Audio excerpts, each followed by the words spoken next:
Welcome my dear students. See, हम लोग पढ़ रहे थे कॉन्ज्यूमर इक्विलिब्रियम और मैं आपको बता दूं कॉन्ज्यूमर इक्विलिब्रियम यूटिलिटी अप्रोच हम लोग का बहुत अच्छे तरीके से ओवर हो चुका है। जहां हम लोगों ने क्या सीखा, जहां हम लोगों ने सीखा अल्फ्रेड मार्शल किस तरीके से कॉन्ज्यूमर इक्विलिब्रियम सिचुएशन तक पहुंचाते थे किसी कॉन्ज्यूमर को। कॉन्ज्यूमर इक्विलिब्रियम सिचुएशन क्या होता है वो भी हम लोगों ने सीखा। और अल्फ्रेड मार्शल ने यूज़ किया था यूटिलिटी अप्रोच, जिसमें उन्होंने बताया कि कॉन्ज्यूमर का जो सेटिस्फैक्शन है, जो कमोडिटी को कंज्यूम करने के बाद जो सेटिस्फैक्शन मिलता है, उसको वो कार्डिनल नंबर्स में मेज़र कर रहे थे अल्फ्रेड मार्शल। तो उनका मानना था कि सेटिस्फैक्शन कैन बी मेजर या utility derived from consumption of a commodity can be measured in terms of utils 1 2 3 4 cardinal number में मेजर किया जा सकता है। तो वो तो हम लोगों ने बहुत अच्छे से सीख लिया है कॉन्ज्यूमर इक्विलिब्रियम यूटिलिटी अप्रोच। अभी हम लोग स्टार्ट करने जा रहे हैं consumer equilibrium ordinal approach. Ordinal approach क्या है और ये किन्ने दिया है वो मैं बता देता हूँ आपको। ये अप्रोच दिया है एलन एंड हिग्स ने। इनका मानना ये था, इन्होंने पहले तो पूरे तरीके से बॉयकॉट कर दिया अल्फ्रेड मार्शल का अप्रोच। इन्होंने बोला कि किसी का सेटिस्फैक्शन, कमोडिटी को कंज्यूम करने के बाद जो सेटिस्फैक्शन मिलता है उसको मेजर ही नहीं किया जा सकता है कार्डिनल नंबर में। तो सबसे पहले तो इन्होंने बताया अल्फ्रेड मार्शल का जो यूटिलिटी अप्रोच है उसको इन्होंने नेग्लेक्ट कर दिया, क्योंकि इनका मानना था, और सही भी है, आप ध्यान से देखो तो सेटिस्फैक्शन फीलिंग्स ये नंबर्स में मेजर नहीं किया जा सकता। तो whatever utility you get from consumption of a commodity can not be measure in terms of numbers, what we called utils. तो इनका मानना ये था कि ये गलत है। अल्फ्रेड मार्शल ने सेटिस्फैक्शन को जो नंबर दे रहा ना वो गलत है देना। इनका कहना था कि कॉन्ज्यूमर क्या करता है, कॉन्ज्यूमर जब भी मार्केट में जाता है कुछ बाय करने के लिए तो वो प्रेफरेंस या रैंकिंग ऑर्डर प्रेफर करता है। जैसे आपके सामने मैं रख देता हूँ, एक आइसक्रीम रख देता हूँ और एक रख देता हूँ स्वीट, तो आप ऐसे बोलोगे नहीं, sweets is better than ice cream. आप प्रेफरेंस देते हो, मैं स्वीट्स पे ज़्यादा खर्च करूँगा, रेदर आइसक्रीम पे मैं कम खर्च करूँगा। तो कंज्यूमर इस तरीके से बिहेव करता है, ये एलन और हिग्स का मानना था। तो इसी को बेस लाइन बनाकर इसी चीज को, और सच में देखो ना, आपको आपके सामने अगर दो चीज रख देते हैं, कोई फ्रूट रख देते हैं, एप्पल रख देते हैं, बनाना रख देते हैं, तो कई बार हम लोग नहीं बोलते नहीं मुझे एप्पल पसंद है, बनाना मैं नहीं खाऊंगा। तो कंज्यूमर प्रेफरेंस देता है वन गुड को ओवर अदर। तो इस चीज को यूज किया एलन एंड हिग्स ने, और ऑर्डिनल अप्रोच जिसको हम लोग बोलते हैं, और ऑर्डिनल अप्रोच को यूज करके कंज्यूमर इक्विलिब्रियम फाइंड आउट किया एलन और हिग्स ने। और आज हम लोग इस वीडियो में यही चीज सीखेंगे कि कैसे ऑर्डिनल अप्रोच को यूज करके कंज्यूमर इक्विलिब्रियम तक पहुंचा जा सकता है। एक बार मैं फिर से बता दूं कंज्यूमर इक्विलिब्रियम होता क्या है। जैसे ये है कंज्यूमर, ये है कंज्यूमर, और इसके पास है इनकम, इनकम ₹100। तो कंज्यूमर क्या करता है, मार्केट जाता है, कंज्यूमर मार्केट विजिट करता है और मार्केट से वो कमोडिटी बाय करता है। तो कोशिश क्या करता है कंज्यूमर कि वो पूरा 100 रुपये खर्च करे और बदले में बराबर का, अगर 100 रुपया ये खर्च कर रहा है, चाहे कमोडिटी एक पे करे चाहे कॉम्बिनेशन ऑफ कमोडिटी पे करे, कमोडिटी एक हो चाहे एक से ज़्यादा हो, अगर ये 100 रुपया खर्च कर रहा तो कोशिश करेगा 100 के बराबर ही सेटिस्फैक्शन लेने का। यही है कंज्यूमर इक्विलिब्रियम सिचुएशन। इसको मैंने लिख भी रखा है। It refers to a situation under which the consumer spends his given income. See, given income is ₹100। Spends his given income, ये 100 रुपये खर्च कर रहा है on the purchase of a commodity, एक कॉमोडिटी भी हो सकता है और कॉम्बिनेशन भी हो सकता है, in such a way that gives him maximum satisfaction. तो आप कंज्यूमर हो, आप रैशनल हो, आप बुद्धिजीवी हो, तो अगर आप अपने पैकेट से 100 रुपये निकालोगे एक कॉमोडिटी खरीदने के लिए, चाहे एक से ज़्यादा कॉमोडिटी खरीदने के लिए, तो आप कोशिश क्या करोगे कि अगर हम 100 रुपये खर्च कर रहे हैं तो 100 रुपये के बराबर ही हमको सेटिस्फैक्शन मिले। यही तो है कॉन्ज्यूमर इक्विलिब्रियम। कॉन्ज्यूमर इक्विलिब्रियम सिचुएशन इसी को बोला जाता है। अगर कॉन्ज्यूमर 100 रुपये अपने पैकेट से निकाल रहा है तो वो कोशिश करेगा कि वो जो 100 रुपये खर्च कर रहा है, जो कॉमोडिटी वो ले रहा है, बाय कर रहा है, उससे बराबर का उसको सेटिस्फैक्शन मिले। ऐसा ना लगे कि 100 रुपया उसका वेस्ट हुआ, या 100 रुपया खर्च करने के बाद उसको 80 रुपये का ही गुड्स मिला, ऐसा उसको फील नहीं होना चाहिए। उसको ऐसा फील होना चाहिए कि हाँ, ये 100 रुपये का है, जो मेरे पास गुड्स आया है मैंने सही परचेज किया है। This is consumer equilibrium situation. कई बार हम लोग नहीं बोलते हैं कि मैंने इसके लिए 500 पे किया और मुझे लग रहा है कि ये मैंने सही पे किया है। This is consumer equilibrium situation. अच्छा, ये बताओ, एक सिचुएशन मैं आपके सामने रखता हूँ।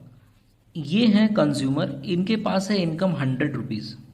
ये मार्केट विजिट करते हैं और कॉमोडिटी एक्स खरीदना चाहते हैं। कॉमोडिटी एक्स का मार्केट प्राइस है 120 रुपया। सेलर्स ने क्या हुआ, बाय मिस्टेक कई बार ऐसा होता है, सेलर ने कोट कर दिया 100 रुपीज़।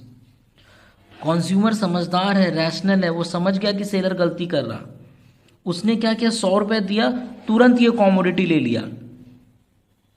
तो देखो, क्या इसको तुम कंज्यूमर इक्विलिब्रियम बोलोगे? नहीं, यहाँ आप 100 रुपये पे कर रहे हो और अल्टीमेटली आपको कितने का गुड्स मिल रहा है? 120 रुपये का गुड्स मिल रहा है। आपने पे 100 ही किया, लेकिन आपको मिल रहा है 120 रुपये का गुड्स। ये कॉन्ज्यूमर सरप्लस सिचुएशन है। ये कॉन्ज्यूमर सरप्लस सिचुएशन है, ये हमेशा नहीं होता है, ये एक तरह का चीटिंग है। ये कभी कभार हो जाता है। सेलर को पता नहीं था सही रेट, इसलिए उसने 100 रुपये कोट कर दिए और आप 100 रुपये देकर कॉमोडिटी खरीद लिए। तो एक्चुअली तो आपको 120 का गुड्स मिला ना, 100 पे करके 120 का सामान आपके पास आ गया। This is consumer surplus situation. ये हमेशा नहीं होता है। तो हमेशा याद रखिएगा कॉन्ज्यूमर इक्विलिब्रियम और कॉन्ज्यूमर सरप्लस का फर्क क्या है। चलिए अब ऑर्डिनल अप्रोच की तरफ चलते हैं। चलिए आइए नेक्स्ट देखिए, अभी हम लोग इंडिफरेंस कर्व एनालिसिस से फाइंड आउट करेंगे कॉन्ज्यूमर इक्विलिब्रियम। तो एलन और हिग्स ने इंडिफरेंस कर्व एनालिसिस या ऑर्डिनल अप्रोच को यूज किया है कॉन्ज्यूमर इक्विलिब्रियम फाइंड आउट करने के लिए। लेकिन एलन और हिग्स ने कुछ अजम्पशंस लिए हैं, assumptions of indifference curve analysis, जो पहले हम लोग को समझना होगा। ये सब अजम्पशंस हम लोग लेकर चलेंगे, तभी कॉन्ज्यूमर इक्विलिब्रियम फाइंड आउट होगा। इनका पहला अजम्पशन था कॉन्ज्यूमर इज रैशनल। तो ये तो अजम्पशन मार्शल ने भी लिया था, कॉन्ज्यूमर इज रैशनल। मतलब इस अजम्पशन में एलन और हिग्स कहना चाहते हैं कि कॉन्ज्यूमर हमेशा बुद्धिजीवी व्यक्ति है। वो हर वक्त चाहता है कि वो जो भी पैसा खर्च करे उससे उसको सेटिस्फैक्शन जरूर से जरूर मिले, और जितना पैसा वो खर्च कर रहा है उसके बराबर तो सेटिस्फैक्शन उसको चाहिए ही चाहिए। तो कॉन्ज्यूमर रैशनल होना चाहिए, कोई इंसेन नहीं होना चाहिए, अनसाउंड माइंड का नहीं होना चाहिए। और कंज्यूमर हम लोग सच में रैशनल होते हैं। अपना 1-2 रुपया भी अगर हम लोग खर्च करते हैं तो कोशिश करते हैं कि अगर 1 या 2 रुपया खर्च कर रहे हैं तो उसके बराबर का चीज़ या कॉमोडिटी हमारे पास आ जाए। तो ये अजम्पशन मार्शल ने भी लिया और एलन और हिग्स ने भी लिया है। ठीक है, एक और अजम्पशन लिया गया है, वो अजम्पशन है कंज्यूमर खर्चा करेगा 2 गुड्स पे। ये थोड़ा डिफरेंट है मार्शल से। एलन और हिग्स का मानना है कि जब कभी भी कंज्यूमर मार्केट विजिट करता है फॉर बाइंग कमोडिटी, कोई भी कंज्यूमर अगर मार्केट विजिट करता है तो वो कोई एक गुड्स खरीदने के लिए नहीं जाता है, वो एक या एक से ज़्यादा गुड्स खरीदने के लिए जाता है मार्केट में। तो इन्होंने लिया है अजम्पशन में 2 गुड्स एटलीस्ट होना चाहिए, तब जाकर इनका ये एनालिसिस काम करेगा। तो कंज्यूमर रैशनल होना चाहिए और वो कंज्यूमर खर्च करता हो 2 गुड्स पर। मतलब it is assumed that consumer has fixed amount. Consumer के पास उसका इनकम जो है वो फिक्स है और वो उस इनकम को खर्च करेगा 2 डिफरेंट गुड्स में। ठीक है सर, ये इनका सेकेंड एजम्पशन था। Third assumption, diminishing marginal rate of substitution. जो रेट है, ये एक रेट की भी बात करेंगे, वो डिमिनिशिंग नेचर का होना चाहिए। तो ये 3 अजम्पशन बहुत इंपॉर्टेंट है इंडिफरेंस कर्व के लिए। चलिए इसको हम लोग प्रैक्टिकली समझते हैं। सपोज करते हैं ये है मिस्टर राहुल, मिस्टर राहुल, और मिस्टर राहुल के पास एक गिवन अमाउंट ऑफ इनकम है, गिवन अमाउंट ऑफ इनकम जो है इनके पास है, ठीक है। ये जा रहे हैं 2 गुड्स खरीदने के लिए, गुड एक्स और गुड वाई। तो सर ये कॉन्ज्यूमर है और ये खर्च करेंगे अपने गिवन अमाउंट ऑफ इनकम को 2 गुड्स पर, गुड एक्स और गुड वाई, ठीक है सर। कॉन्ज्यूमर रैशनल होना चाहिए, ये रैशनल है, ये रैशनल है कॉन्ज्यूमर। गिवन इनकम खर्च होगा 2 गुड्स पर, 2 गुड्स, सेकेंड अजम्पशन। ये थर्ड वाला क्या है इसको समझिए। देखिए मिस्टर राहुल हो या कोई भी कॉन्ज्यूमर हो, कई बार हम लोग क्या करते हैं ना, प्रेफरेंस सेट कर देते हैं, हम लोग प्रेफरेंस सेट कर देते हैं। जैसे इनके पास है 100 रुपीज़, इनके पास है 100 रुपीज़ और ये 100 रुपीज़ ये खर्च करेंगे गुड एक्स पे, गुड वाई पे। तो ये कुछ प्रेफरेंस सेट करेंगे कि गुड एक्स का कितना क्वांटिटी ले, गुड वाई का कितना क्वांटिटी ले। और ये जो कॉम्बिनेशन होगा ना, इसमें 100 रुपया पूरा इनका खर्च हो जाएगा और इनका जो सेटिस्फैक्शन वो बराबर रहेगा, 100 रुपये के बराबर। तो कंज्यूमर क्या करता है, एक कॉम्बिनेशन रेडी कर लेता है जिसमें उसको सेटिस्फैक्शन मिले। 100 रुपया खर्च करने के बाद कितना गुड एक्स मिलेगा, कितना गुड वाई मिलेगा, ये कंज्यूमर हमेशा सेट कर लेता है, ठीक है। चलिए देखते हैं। मिस्टर राहुल ने एक कॉम्बिनेशन सेट कर लिया है। मिस्टर राहुल ने ये कॉम्बिनेशन कैसे बनाया होगा, देखो कोई बहुत बड़ी बात नहीं है। अगर मैं आपके सामने, आप कंज्यूमर हो, आपके सामने 2 गुड्स रख देते हैं, तो आप दोनों गुड्स में आपको एक गुड्स बहुत ज़्यादा पसंद आएगा और एक थोड़ा कम। तो कंज्यूमर भी, आप भी तो कंज्यूमर हो, तो आप क्या करोगे, एक सेट करोगे। आप इस 100 रुपये को खर्च कैसे करोगे, एक प्लान बनाओगे। तो अगर 100 रुपया मिस्टर राहुल खर्च कर रहे हैं 2 गुड्स पर, तो उन्होंने भी एक प्लानिंग किया है। पहले देखो, गुड वाई को वो ज़्यादा प्रेफरेंस दे रहे हैं, 100 रुपये में वो 10 यूनिट खरीद रहे हैं गुड वाई, मतलब गुड वाई उनको ज़्यादा पसंद है over good x. Good x को देखो उन्होंने एक ही यूनिट खरीदा है, इट मीन्स कि गुड वाई उनको ज़्यादा पसंद आ रहा है, उस पर वो ज़्यादा खर्च कर रहे हैं। धीरे धीरे क्या हो रहा है मन, इनको गुड एक्स का और यूनिट खरीदना है, तो इनकम तो लिमिटेड है, इनकम तो लिमिटेड है, तो इनको थोड़ा सा सेक्रीफाइस करना पड़ा गुड वाई सी, तब इनको एक एडिशनल यूनिट मिल गया गुड एक्स का। इनको और मन हो रहा गुड एक्स खरीदेगा, फिर इनको थोड़ा सा सेक्रीफाइस करना पड़ेगा, बिकॉज लिमिटेड इनकम है और लिमिटेड इनकम से दोनों गुड्स खरीदना है, तो इनको हर बार सेक्रीफाइस करना पड़ रहा है एक एडिशनल यूनिट बाय करने के लिए। और मैं आपको बता दूं, कंज्यूमर इतना रैशनल है, चाहे ये कॉम्बिनेशन हो, ये कॉम्बिनेशन हो, ये कॉम्बिनेशन हो, चाहे ये कॉम्बिनेशन हो, ये सारा कॉम्बिनेशन इक्वल सेटिस्फैक्शन देगा राहुल को, इक्वल, राहुल को इक्वल सेटिस्फैक्शन देगा। ये कॉम्बिनेशन में से वो कोई भी बाय कर ले, चाहे वो कॉम्बिनेशन सेकेंड वाला ही क्यों ना बाय कर ले, जो ये सेटिस्फैक्शन देगा वही ये भी सेटिस्फैक्शन देगा। तो सर ये कॉम्बिनेशन प्लानिंग हो जाता है बजट के अकॉर्डिंग, क्या मैंने बोला, कंज्यूमर के इनकम के अकॉर्डिंग, बजट के अकॉर्डिंग वो एक सेट कर लेता है कि गुड एक्स और गुड वाई पे कितना खर्च करेगा। और देखिए हर बार गुड वाई इसको सेक्रीफाइस करना पड़ रहा है to get an additional unit of good X. और ये सारा कॉम्बिनेशन राहुल का बनाया हुआ है, और राहुल बहुत क्लेवर है, रैशनल है, वो 2 गुड्स पे खर्च कर रहा है अपने गिवन इनकम को, और ये सारा कॉम्बिनेशन, इसमें से वो कोई भी कॉम्बिनेशन खरीद ले, सारा कॉम्बिनेशन इक्वल सेटिस्फैक्शन देगा। लेकिन एक चीज देखो, यहां मैंने लिखा है MRS, marginal rate of substitution, formula होता है change in loss by change in gain. पहले इस रेट को समझते हैं। देखो यहां पर फर्स्ट में चेंज इन लॉस निकाल सकते हैं क्या, नहीं, फर्स्ट वाला तो नहीं निकाल सकते सर। यहां पर कितना लॉस करना पड़ा to get an additional unit of good X, तो पहले कंज्यूमर बाय कर रहा था 10 यूनिट, अब बाय कर रहा 7 यूनिट, मतलब उसने 3 यूनिट्स सेक्रीफाइस किया, उसने 3 यूनिट सेक्रीफाइस किया to get change in gain कितना का है 1 3। यहां देखो कितना सेक्रीफाइस करना पड़ा, कितना सेक्रीफाइस करना पड़ा सर, 3 यूनिट सेक्रीफाइस करना पड़ा, नो 2 सेक्रीफाइस करना पड़ा to get an additional unit 1। यहां कितना सेक्रीफाइस करना पड़ा 1।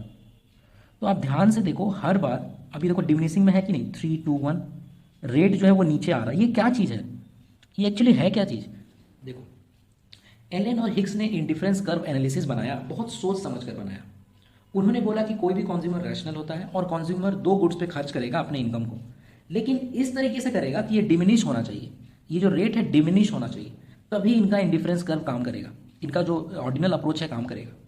इट मीन्स ये कहना चाह रहे थे, हम लोगों ने मार्जिनल यूटिलिटी पढ़ा था, ये वहीं से बना है, marginal rate of substitution. It means कि देखो जैसे गुड एक्स एक एक यूनिट मिलने लगा है ना, तो मन भर जाता है। कभी आपको कोई चीज़ चाहिए और वो मिलने लगता है ना, तो आपका उससे मन भर जाता है।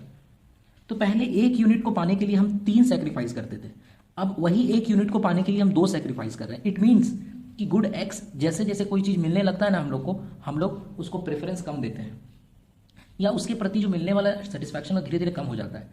तो अब देखो एक यूनिट के लिए पहले हम 3 सेक्रीफाइस कर रहे थे, अब एक यूनिट पाने के लिए 2 ही सेक्रीफाइस कर रहे हैं, फिर हम एक यूनिट पाने के लिए हम 1 ही सेक्रीफाइस कर रहे हैं। एक ही देखो y का मैंने 1 यूनिट छोड़ा 5 से 4 और हमको x का 1 यूनिट मिला 3 से 4।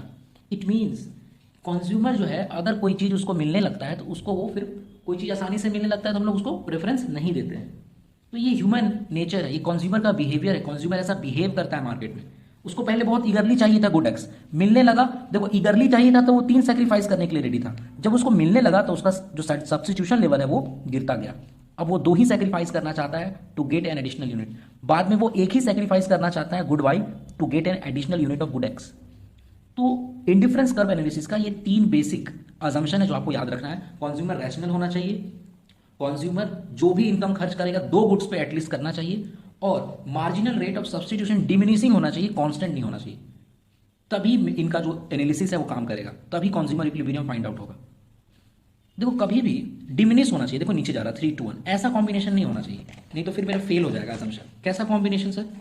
जैसे आपको मैंने दिया, सपोज आपको मैंने दिया ये लो आइसक्रीम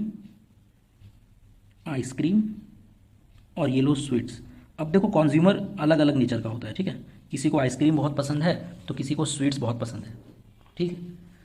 सपोज तुम ही हो, तुम्हारे पास जो भी इनकम है तुम उसको खर्च करोगे इन 2 गुड्स को बाय करने में। तो कोशिश क्या करोगे?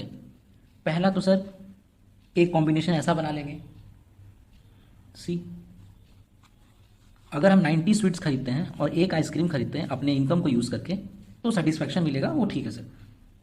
अगर हम अपने इनकम को इस तरीके से यूज़ करें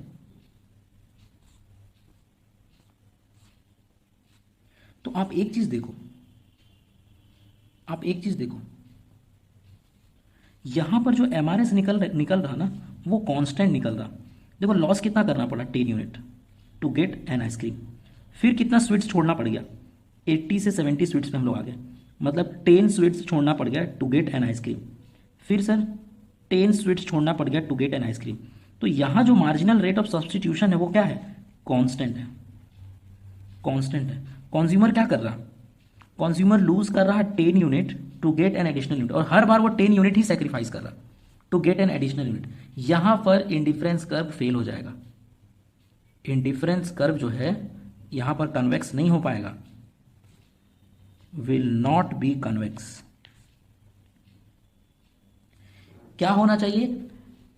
ये डिमिनिश होना चाहिए था, लेकिन देखो कांस्टेंट है, तो यहां पर इंडिफरेंस कर्व बन ही नहीं पाएगा, कन्वेक्स वो बनेगा ही नहीं, वो स्ट्रेट लाइन जैसा दिखेगा, तो यहां पर काम नहीं करेगा ऑर्डिनल अप्रोच।